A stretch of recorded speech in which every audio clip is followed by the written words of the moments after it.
Hello, everyone, and welcome to the next episode of LMScast. I'm Joshua Millage, and I'm joined today with Christopher Badgett. And today we're talking about the mistakes that you need to avoid when you're creating an online course. We recently polled, Chris, how many online influencers? It was about 15 or so. Yeah, and these are big names in the online course space, and we asked them a simple question, and it is, what would you do differently, I suppose, so that you wouldn't make this mistake again when you were creating your online course? And we got some incredible answers. So, Chris, take it away. Excellent.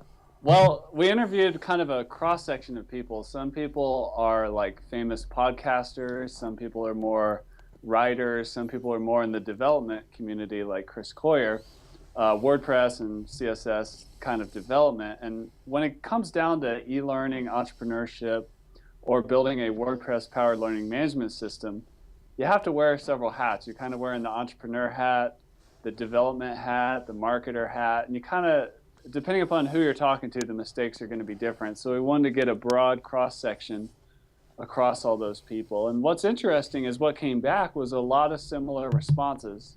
Mm-hmm. And I'm looking at our blog post right now. You should check it out at blog.lifterlms.com. The title of the post is "Avoid These Mistakes When Making Your Online Course." And I'm going to say that really the number one thing that came up is that people didn't listen to their audience, or they kind of created the course in a vacuum without getting that, as we've talked about before, like an interactive offer where you co-develop the course. You got to get outside the mindset that I know what's best.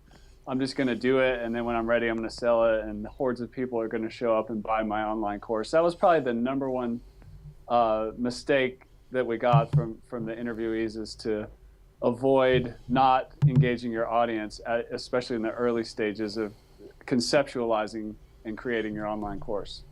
Yeah, and I think it's a really good point, and I've seen this happen back from my freelancing days. Is you get this idea of like, this is what I'm going to create and this is what people want to know, and you go create that course, you spend all the time in producing videos or audio or whatever it is, and then you get ready to sell it and you realize that's not what anyone really wanted at all. So I think it's great feedback. It sounds like all of these experts out there at one point in time probably launched a course that didn't do so well and took one on the chin. And so that's, I think, why we see this one point come up over and over and over again.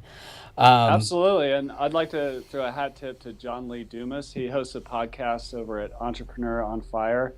He also has a community called Podcasters Paradise, which is kind of like a community online course wrapped up into one. Yep. But John said that the number one thing you want to make sure of is that you have a starving audience or a hungry audience. And the way that you can really gauge that, to give you guys a specific action step into testing of whether your course has legs or not, is to see if people are willing to buy your course before you create it. If they're willing to pull out their wallet, enter their credit card details, and purchase it, that's really good validation that there is that kind of starving crowd for your offer. And you can also use interest lists like email lists, but there's nothing better than someone putting cash on the barrelhead. Yeah, I mean, and I think pre-launching, we've talked a little bit about that in previous LMScast episodes, creating a pre-launch strategy, so you launch with a product not even created, and you work with a small group of students, and you basically teach just-in-time type style of teaching. So you're creating courses as you ask them, like, what do you want to learn? And then out of that, you kind of create your product. And I think that's what a lot of people have done here. I'm scrolling through, and I like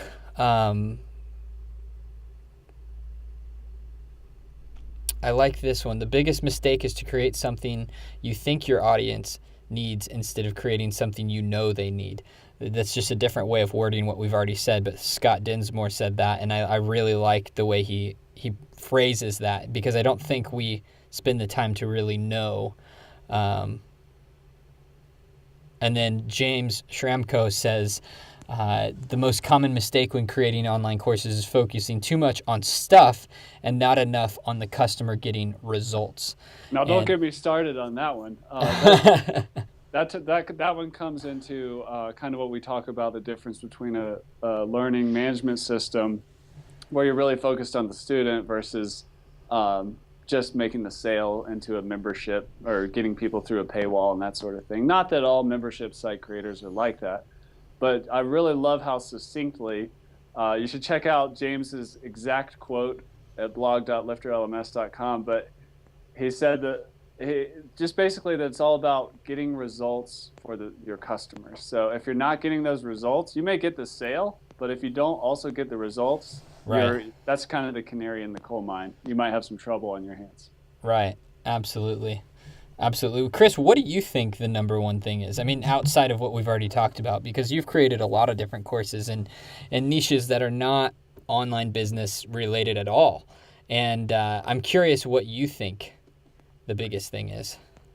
Well, I'm actually towards the bottom of this blog post, and for me, it's kind of counterintuitive because I'm here selling a learning management system, LifterLMS. Right. But I see a lot of people getting a little too focused on their membership site or learning management system technology, whether that's a WordPress LMS theme or WordPress LMS plugin and the various features it comes with. Mm-hmm.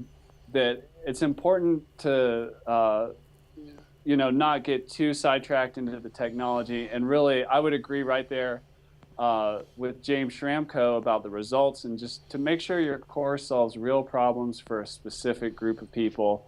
And that's what it's all about, is really knowing your target audience and making sure you're either solving a problem or bringing someone closer to the desired outcome. And I think a lot of times I can split that into two. In terms of serving specific people, I think in most cases, people make their courses, their audience a little too general.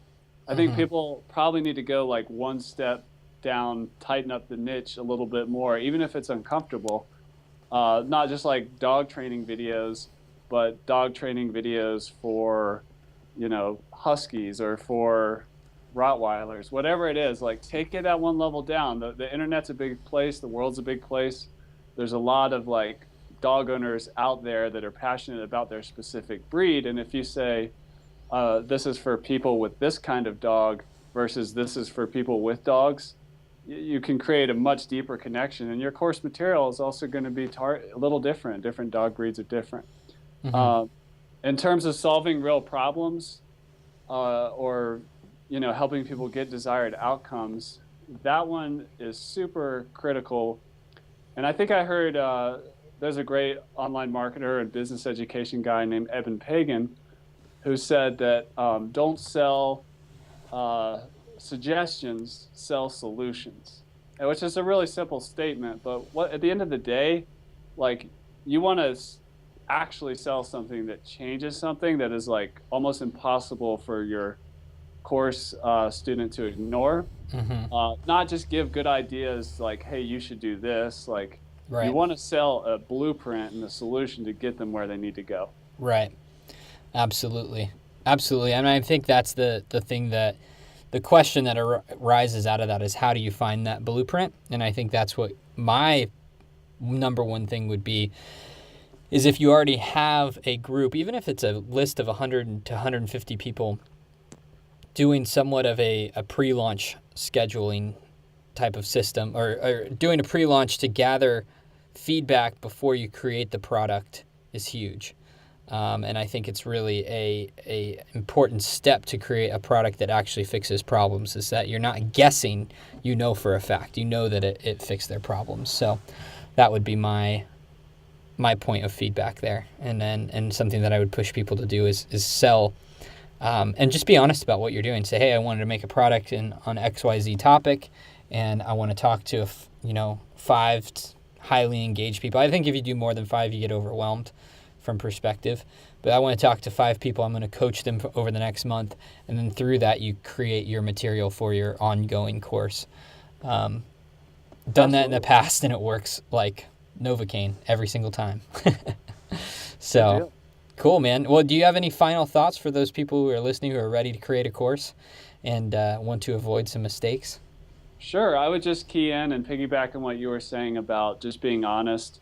And I'm going to take it to Chris Coyer's response, who is a well-known developer in the WordPress and the CSS, different programming language community. He has a podcast also called Shop Talk. Mm-hmm. But Chris said that the number one mistake you can make is about how you approach your training videos. And what he says when he's teaching online is that he doesn't cover up mistakes. Mm-hmm. So I think that sometimes you can get a little too caught up in being too polished, that you do a couple things. One, it slows down the creation process of your material.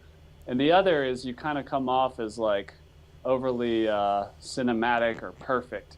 You know, it's nice for people to see it like they're learning from a real human being who makes mistakes too. And I think that's what I'd close it out on is don't get caught up in perfection.